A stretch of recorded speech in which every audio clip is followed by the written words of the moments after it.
Welcome to my channel my English career.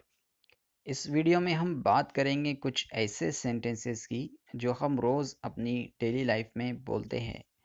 जैसे तुम्हारे पास क्या है?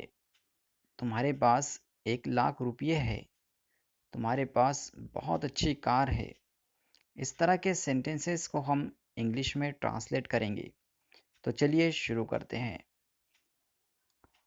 तुम्हारे पास क्या है? What do you have? तुम्हारे पास क्या है? What do you have? तुम्हारे पास 1 लाख रुपये है।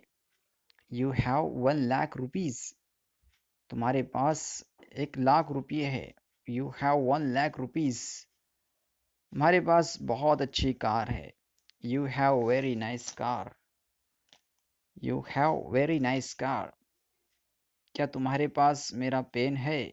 Do you have my pen? Do you have my pen? तुम्हारे पास कोई आइडिया है? Do you have any idea?